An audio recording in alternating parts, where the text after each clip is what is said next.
오늘은 사도행전 9장 19절 B에서 31절까지 말씀을 함께 읽었습니다. 잘 알고 있듯이 사울이 다메섹에서 주님을 만나잖아요. 그가 주님을 사모함으로 주님 정말 보고 싶습니다. 주님을 나타내 주십시오. 만나고 싶습니다. 갈망해서 만난 것이 아니라 잘 알고 있듯이 예수님을 믿는 사람들, 교회를 핍박하기 위해서 그가 다메섹을 지나가고 있었죠. 근데 그런 그에게 주님이 만나 주셨습니다. 영광의 빛 가운데 그를 만나 주셨어요. 이것을 볼 때에 하나님의 구원의 역사는 불가항적이다라고 이야기를 하는 거죠. 전적인 하나님의 은혜, 하나님의 개입하심이 있었기에 예수님을 핍박했던 그 사울이 예수님을 만나서 구원의 은혜를 경험하게 됩니다. 그가 아나니아를 통해서 이제 눈에 비닐이 벗겨지고, 그리고 나서 이제 먹을 것도 못 먹었던 사람이 이제 먹고 또 회복해서 오늘 말씀이 시작되는데요. 사울이 다메섹에 있는 제자들과 함께 며칠이 있을새 즉시로 각 회당에서 예수가 하나님의 아들이심을 전파하니,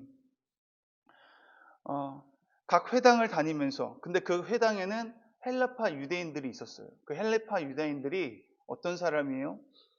스데반을 돌로 쳐서 죽였던 사람들이었습니다.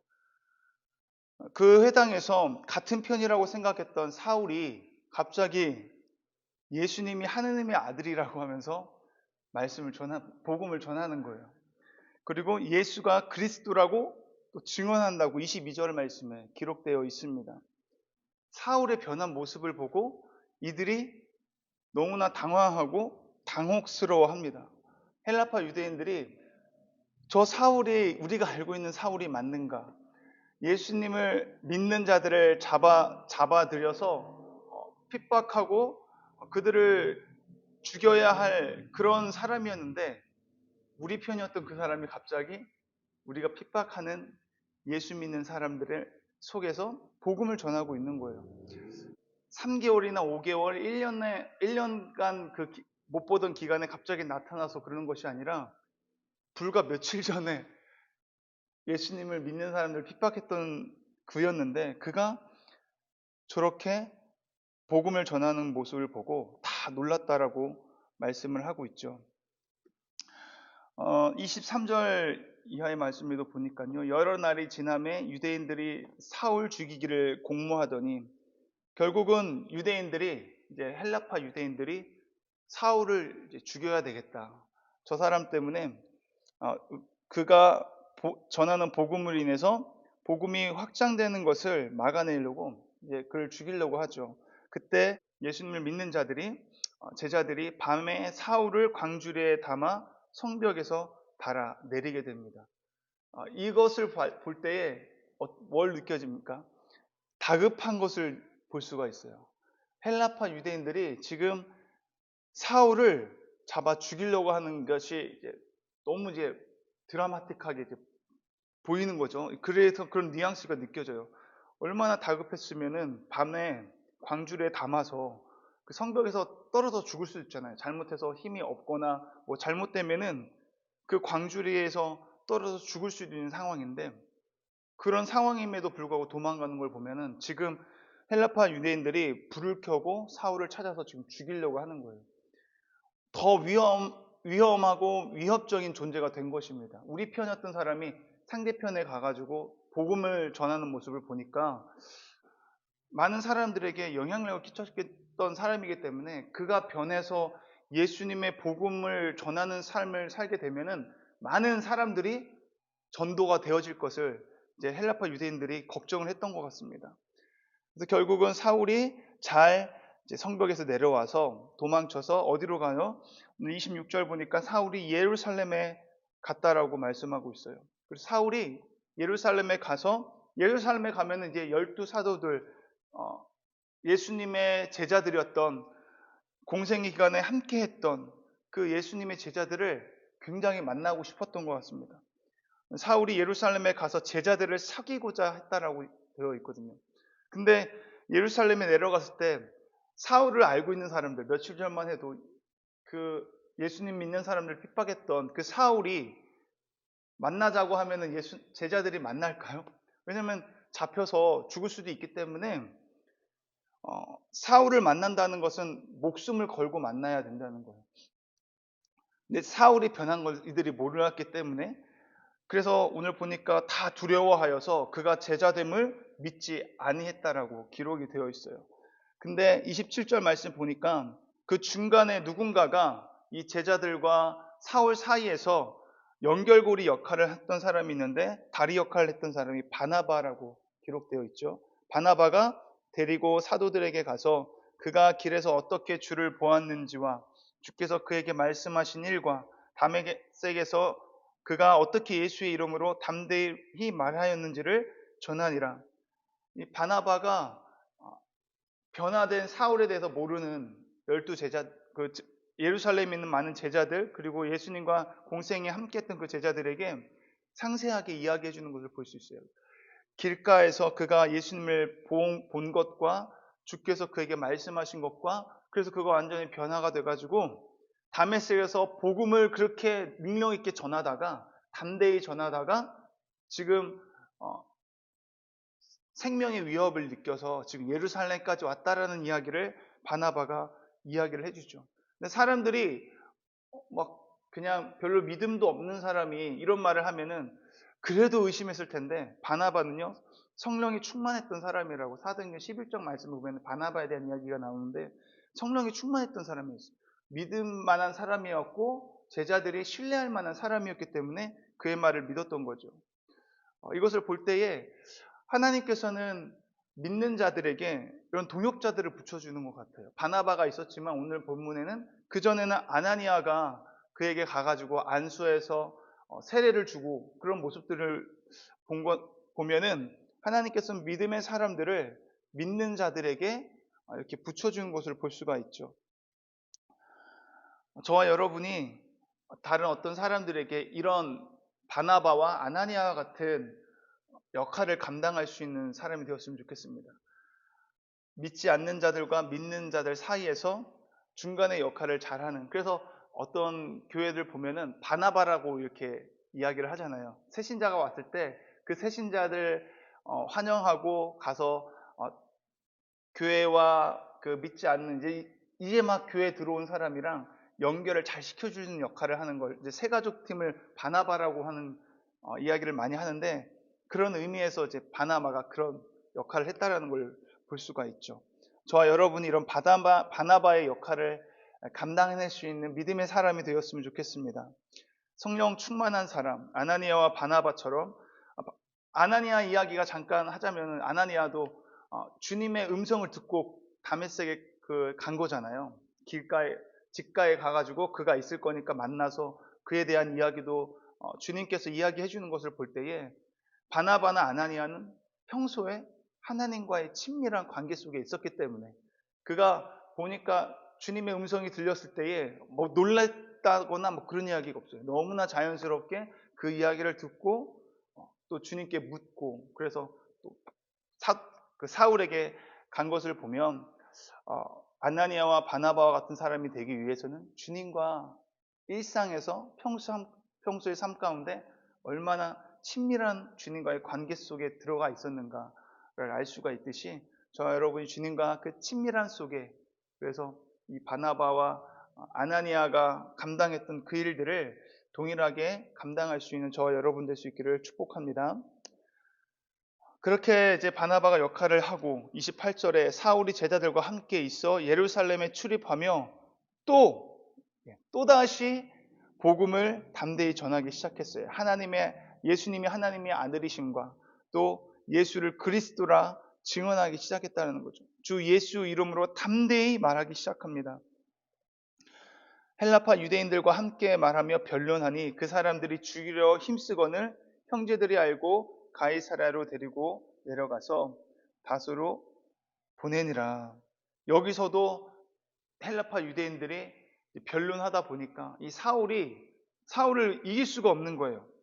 워낙에 말을 잘하고 그런 사람이 복음까지 들고 나와서 하니까 그들이 이 영향력 있는 사울을 또 죽이려고 합니다. 그래서 예루살렘에서 도망쳐서 어디로 가요? 다소로 이제 보내지게 되었어요. 사울은 이렇게 계속해서 복음을 전합니다. 계속해서 또 전하고 또 전하고 했던 것이 복음이었죠. 근데 그것을 전하는 데 있어서 담대히 전했다라고 오늘 27절, 28절 말씀에서 계속 말하고 있어요. 예수님의 이름으로 담대히 말하고, 주 예수의 이름으로 담대히 말하고, 그가 이 복음을 전하는 데 있어서 더욱 힘을 얻었다라고 말을 하고 있습니다. 이 힘을 얻었다라고 하는 것은 사람의 힘을 말하는 것이 아니라 성령의 능력을 말하는 거예요. 사도 바울의 힘이 있고 능력이 있는 것이 아니라 성령의 능력을 받으니까 사도행전 1장 8절에서 나온 것처럼 오직 성령이 너에게 임하시면은 유대와 사마리아 땅끝까지 내 증인이 되리라고 말씀하고 있잖아요. 증인이 되어지는 거죠. 이게 수동태 분사형이라고 해가지고 내가 능동적으로 하는 것이 아니라 성령이 임하면 그 권능을 받아서 증인이 되어져 버리는 것입니다. 지금 사도 바울이 힘을 얻는데 이것이 자기 힘으로 막 하는 것이 아니라 성령의 힘의 능력의 그 증인이 되어져서 지금 일어나는 거거든요. 하나님의 구원을 얻었잖아요. 전적인 은혜로 이 사울이 핍박했던 자가 주님을 전적인 은혜로 만나고 나서 그의 삶이 어떻게 변하냐면요. 능력을 받아 주님의 힘으로 이제 전도를 하게 되는 거예요. 자신의 힘이 아닙니다. 마치 어저께 우리가 주일의 말씀에 들었듯이 구원의 은혜가 하나님 전적인 은혜였던 것처럼 성도의 그 신앙 생활에 있어서 살아가는 모든 것들은 내 힘으로 살아가는 것이 아니라 하나님이 일하셔서 하나님의 힘으로 우리가 살아갈 수 있다라는 거죠. 그래서 오늘 보면 그런 성령의 능력으로 그가 이렇게 끝까지 담대하게 생명의 위협이 있는데도 불구하고 이렇게 복음을 전하는 것을 볼 수가 있습니다. 동일하게 31절 말씀에서도 그리하여 온 유대와 갈릴리와 사마리아 교회가 평안하여 든든히 서가고 주를 경외함과 성령의 위로로 진행하여 수가 더 많아지니라. 사울이 지금 다소에 내려갔다 할지라도 사울이 지금 없는 유대와 갈릴리와 사마리아 교회가요 평안하여 든든히 서갔다라고 되어 있습니다. 동일합니다. 평안하다, 든든히 세워지다라고 하는 것은 똑같은 수동태 분사형으로 쓰여지고 있거든요. 하나님께서 평안해지게끔 하나님이 역사하고 계시고 그 교회 가운데 든든히 세워져 갈 수 있도록 든든히 서가게 해주신다는 것입니다. 그들의 어떤 힘과 능력이 아니었어요. 그리고 주의를 경외함과 성령의 위로함이 있다라고 하잖아요. 성령의 위로하심이 진행되어져 가고 있었다라는 것을 볼 때에 수가 더 많아지더라. 성령의 능력이 임하니까 이 일들이 이루어진 것이 어느 분기점부터 시작된 것입니까? 사도행전 2장에 오순절 성령 강림이 임하고 난 이후부터 이 일들이 이루어진 것을 볼 수가 있잖아요. 담대히 복음을 전파하지 못했던 그들이 숨어있던 그들이 성령의 세례를 받으니까 담대히 나아가서 복음을 전하게 됩니다. 성령 강림이 임했던 그날 베드로가 광장에 나아가서 복음을 전하잖아요. 그러니까 3,000명이 그 복음을 듣고 회개하고 주님께 세례를 받은 것을 우리가 봅니다. 그 복음의 내용이 무엇인지 보면요. 오늘 아까 이야기했듯이 하나님의 아들이심과 예수님이 그리스도라는 것을 증언했어요. 유대인들이 예수님을 십자가에 못 박았던 이유가 무엇입니까? 바로 예수님이 스스로를 하나님과 동일시하는 신성 모독죄를 범했기 때문에 예수님이 십자가에 못 박혀 죽으셨잖아요. 근데 그 복음을 전했다라는 거예요. 하나님의 아들이심을. 그리고 예수님이 그리스도라는 걸 증언했다고 하는데요. 예수님이 그리스도라는 그 표현은 하나님께서 자기 백성에게 처음부터 약속하신 예언의 성취를 의미하고 있는 것입니다. 그리스도는 기름을 부음 받은 사람이라고 기록이 되어 있거든요. 기름 부음 받은 사람, 기름 부음은 누구에게 주어집니까? 세 사람에게 주어지는데, 첫 번째는 왕에게 기름 부음을 허락하시고, 또 제사장들에게 기름 부음을 허락하시고, 선지자들에게 기름 부음을 허락하여 주셨어요.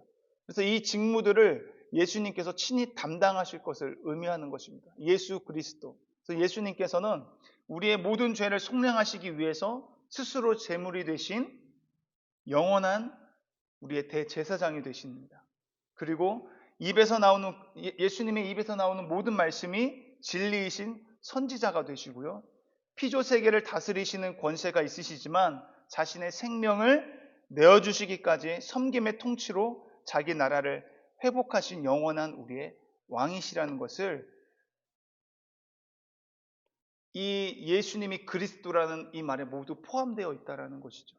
이 복음의 내용을 동일하게 저와 여러분이 일평생 우리의 삶의 모든 영역 속에서 선포하고 증언할 수 있는 저와 여러분 될 수 있기를 주님의 이름으로 축원합니다. 우리의 가정에서도 끊임없이 이 복음을 증거해야 되고, 우리의 사업장이라든지 직장이라든지 내가 만나는 모든 사람의 관계 속에서 이 복음이 날마다 선포되어지기를 주님의 이름으로 소망합니다. 그러나 이 복음을 전하는 데 있어서 오늘도 보면은 어떤 일이 있어요? 그냥 평온하게 전해지는 것이 아니라 이 복음을 전할 때에 핍박과 위협과 조롱과 비웃음이 있을 것입니다. 그럼에도 불구하고 성도는 이 복음을 마땅하게 전해야 될 줄 믿습니다. 왜냐하면 우리를 구원하신 이유가 이 복음을 전하기 위해서, 이 사명을 감당하기 위해서 주님이 우리를 구원하셨기 때문인 줄 믿습니다. 그때 바로 위로의 성령님이 우리와 함께 하셔서 이 모든 상황 속에서도 일하심을 우리가 오늘, 그리고 우리가 살아가면서 날마다 경험하고 그것이 우리 삶 가운데 간증이 될 수 있기를 간절히 원합니다. 우리의 힘이 아니라 주님이 주시는 평안함과 든든히 세워주시는 주님의 힘으로 되어지는 은혜를 저와 여러분 경험하고 누릴 수 있기를 축복합니다. 아멘. 기도하시겠습니다. 사랑과 은혜가 풍성하신 하나님, 우리가 아직 죄인 되었을 때에 우리를 먼저 찾아오셔서 주님의 백성으로, 주님의 자녀로 불러주심을 감사합니다. 그러나 주님께서 우리를 불러주셨음에도 불구하고 세상과 주님의 부르심 사이에서 날마다 갈등을 겪기도 하고 세상을 사랑하여 변화되기 이전의 삶으로 다시 돌아가기도 합니다. 주님의 부르심에 순종하지 못한 우리의 삶을 회개하고 나아가기를 원합니다. 주님, 우리가 주님 앞에 다시금 용서를 구하오니 성령님께서 우리의 마음에 주님의 음성을 상기시켜 주시고 우리를 향하신 주님의 크신 사랑과 깊은 은혜를 깨닫게 하여 주시옵소서. 죄와 사망의 종로를 타던 우리 인생이 영원한 생명과 풍성한 삶을 살 수 있음은 오직 주님의 은혜임을 고백합니다. 이제 우리의 삶을 드리오니 우리의 가족과 우리의 관계되어 있는 모든 사람들에게 복음의 통로로 사용되게 하여 주시옵소서. 예수 그리스도의 증인으로 살게 하여 주시옵소서. 하나님을 분깃으로 삼아 세상의 위협 속에서도 조롱과 비웃음 속에서도 변함없는 주님의 그 은혜로 인해 감사하며 믿음으로 담대히 이 복음을 증거하며 살아가게 하여 주시옵소서. 예수님의 이름으로 감사드리며 기도드립니다. 아멘.